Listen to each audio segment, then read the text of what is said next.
अगर 400 पार देश के अंदर में सांसदों की गिनती तय है तो इस प्रदेश में भी 14 पार की गिनती सुनिश्चित करना ये हम सबका दायित्व है और इसको हम लोग सब मिलकर पार करेंगे। इस प्रदेश का जो हालत है, ये 4.5 साल में जो हालत है ये बयां कर रहा है ये कहानी। हमारे प्रधानमंत्री जी देश के सबसे बड़े सेवक के रूप में आपके सामने 10 साल के उनकी सेवा को आपने देखा है, उसके नेतृत्व को देखा है। हमारा संकल्प बड़ा स्पष्ट है, हम 2047 तक भारत को श्रेष्ठ राज्य की देश की श्रेणी में हम शामिल करना चाहते हैं। देश के लिए जिस गठबंधन का संकल्प एक नहीं, वो देश की सेवा कभी नहीं कर सकता। इतने दल मिलके आज तक प्रधानमंत्री के समकक्ष प्रधानमंत्री का चेहरा नहीं रख पाए हैं। तुष्टीकरण के कारण 55 साल किसी एक समुदाय को इन्होंने केवल अपना वोट बैंक बनाया। उसी तरह झारखंड मुक्ति मोर्चा ने यहाँ पर तुष्टीकरण की राजनीति के लिए एक वर्ग को कहीं न कहीं विकास से दूर रखने की तैयारी कर रहा है।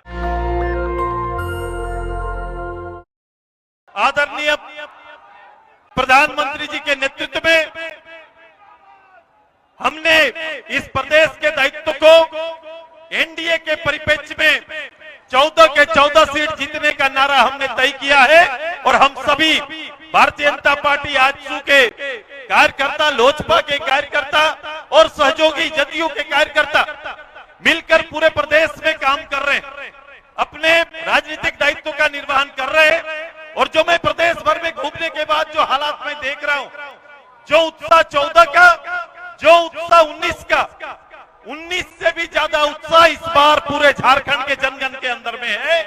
और ये हमें इस प्रदेश में, इस देश के उस दायित्व को जब एनडीए ने तय किया, प्रधानमंत्री जी ने तय किया कि इस बार 400 पार, अगर 400 पार देश के अंदर में सांसदों की गिनती तय है तो इस प्रदेश में भी 14 पार की गिनती सुनिश्चित करना ये हम सबका दायित्व है और इसको हम लोग सब मिलकर पार करेंगे। और इसकी तैयारी चल रही है। आपके यहाँ 3 सांसद यहाँ पर बैठे हुए, आदरणीय सीपी चौधरी जी, आदरणीय ढुल्लू जी, आदरणीय मनीष जी। ये आने वाले सांसद की 14 में से 3 सांसद इसी कार्यक्रम में आपके साथ शामिल है। मैं आप सबको बताना चाहता हूं कि आज के दिन में सम्राट जी हमारे बीच में आए। सम्राट चौधरी जी, सीपी चौधरी जी के नामांकन पर आए। मजेदार बात मैंने कहा कि जिस दिन ये आए हैं, आते ही हमसे चर्चा कर रहे हैं। मैं सवेरे से टीवी देख रहा हूं, ये क्या आलम चल रहा है। मैंने कहा कि आलम जी का ही आलम है यहाँ पर जो आपको दिखाई दे रहा है। भाई मॉर्निंग से इस राज्य को और इस राज्य के ऊपर अगर दूर से लोगों को ये लगता है कि कोई साजिश है तो साजिश को खुद से पटाक्षेप कर लीजिए। अभी आप कह रहे थे कि मंत्री से लेकर संतरी तक, उससे नीचे आप एक साधारण काम करने वाला, घर में काम करने वाला परिवार के घर में रखकर उसको भी बलि देने का ये आलम यहाँ पर इन्होंने करके रखा है। ये परिस्थिति यहाँ पर है। इस प्रदेश का जो हालत है, ये 4.5 साल में जो हालत है ये बयां कर रहा है ये कहानी। लेकिन मैं बार बार कहता हूं, लोग कंपटीशन की बात करते हैं, दूसरे गठबंधन की बात करते हैं। मैंने स्पष्ट रूप से कहा कि गठबंधन आए, हमारा गठबंधन देश को समर्पित है। हमारे प्रधानमंत्री जी देश के सबसे बड़े सेवक के रूप में आपके सामने 10 साल के उनकी सेवा को आपने देखा है, उसके नेतृत्व को देखा है। उसी को जन आशीर्वाद के रूप में 2024 में फिर से 400 की संख्या के साथ लोकसभा आना चाहते हैं। हमारा संकल्प बड़ा स्पष्ट है, हम 2047 तक भारत को श्रेष्ठ राज्य की देश की श्रेणी में हम शामिल करना चाहते हैं और उस उद्देश्य के लिए आपसे वोट मांगते हैं। ये इंडी गठबंधन किस उद्देश्य को पूर्ति करना चाहता है? ये इंडी गठबंधन किस लिए जनादेश चाहता है? जो गठबंधन नेताओं से तो सजा है, लेकिन उसकी नीति, उसका संकल्प एक नहीं है, उनका कोई मैनिफेस्टो एक नहीं है।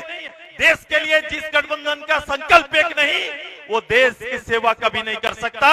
जो नेता या जो दल, इतने दल मिलके आज तक प्रधानमंत्री के समकक्ष प्रधानमंत्री का चेहरा नहीं रख पाए हैं। मैं तो हमेशा कहता हूं कि हमारा दुल्हा तो इस चुनाव में तैयार है।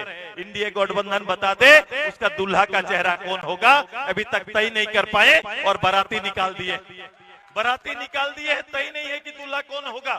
आइए, इसमें हमारा संकल्प छिपा हुआ है। हम केवल राजनीति नहीं करते और तुष्टीकरण की राजनीति तो बिल्कुल नहीं करते। तुष्टीकरण के कारण 55 किसी एक समुदाय को इन्होंने केवल अपना वोट बैंक बनाया। उसी तरह झारखंड मुक्ति मोर्चा ने यहाँ पर तुष्टीकरण की राजनीति के लिए एक वर्ग को कहीं ना कहीं विकास से दूर रखने की तैयारी कर रहा है। इस प्रदेश में, इस प्रदेश की आकांक्षा के लिए, इस प्रदेश के लिए 100 साल से ज्यादा समय तक लोगों ने आंदोलन किया है, लड़ाइयां लड़ी है। प्रदेश तब भारतीय जनता पार्टी के नेता आदरणीय अटल जी के नेतृत्व में, उनके आशीर्वाद से ये प्रदेश प्राप्त हुआ है। आइए उनके आशीर्वाद के इस प्रदेश को इनके हाथ का खिलौना बनने नहीं देंगे। ऐतिहासिक जीत देकर फिर से एनडीए गवर्नमेंट को दिसंबर तक यहाँ स्थापित करने की तैयारी करेंगे। यही तैयारी है। 14 सीट तो भी आएगा, ये प्रतिनिधि बनेंगे, लेकिन इसी चुनाव की छाव में दिसंबर की पटकथा भी आपको लिखना है। इसकी तैयारी आपको करनी है। तैयार है ना सभी कोई? तैयार है कि नहीं भाई? एक चुनाव है, लेकिन एक चुनाव डबल काम करेगा। डबल इंजन की बात हम लोग करते हैं। ये चुनाव दोनों काम करके जाएगा और उतने ही उत्साह और उतने ही अपेक्षित जनता हमारी है। तैयार है कि नहीं? क्योंकि एक चेहरे के पीछे कई चेहरा चल रहा है। कई लोग इस तरह से काम कर रहे हैं, कई लोग इस तरह के वातावरण बना रहे हैं, लेकिन प्रदेश के अंदर में वातावरण बड़ा स्पष्ट है। वो स्पष्ट नीति के साथ चलेंगे। स्पष्ट नीति के साथ ये वोट, मैंने पहले भी कहा है, ये वोट देश के नेता चुनने का वोट है। निश्चित रूप से हमारे प्रतिनिधि उसके वाहक हो सकते हैं, लेकिन ये वोट, आपका वोट देश का प्रधानमंत्री का चयन करेगा और आदरणीय मोदी जी का चयन करेगा। ये तैयारी आपको करनी है। पिछले बार का अंतर क्या था? कितने वोट से जीते थे? लोगों ने मुझसे पूछा कि गिरिडीह का रिकॉर्ड पिछले बार भारतीय जनता पार्टी और आजसू ने तोड़ दिया। कितना वोट से जीते थे आप सभी लोग? महिला दीदी लोग को पता है कि मार्जिन क्या था? आवाज नहीं आ रहा यार तुम लोग का? कितना वोट से जीते थे हम लोग? इस बात का आंकड़ा क्या है? कितना वोट से जीतना है? एक साथ बोलो, कितना वोट से जीतना है? ये आपका निश्चय है, आपका संकल्प है। इस बार 4 लाख पार की है, ये जीत का आंकड़ा होगा। इसकी तैयारी आप करिए। आज भगवान ने भी आपको साथ दिया है। चिलचिलाती धूप भी हार मान गई आपके जिद के आगे। आज चिलचिलाती धूप ने भी हार मान लिया। कहा कि भाई आपके आगे नतमस्तक है, आपके संघर्ष को सलाम, आपकी जीत सुनिश्चित करने के लिए भगवान का आशीर्वाद भी आपके साथ है। ये तैयारी सब कर रहे हैं। आइए अच्छे मन से हम तैयारी करेंगे। विद्वेष हमारा हिस्सा नहीं बन सकता है। हम जनशक्ति को जानते हैं और उसकी अवहेलना करना जीवन में सीखा नहीं। हम इनका आदर करते हैं। गिरिडीह की जनता का सेवा का संकल्प इसी मंच से लेते हैं।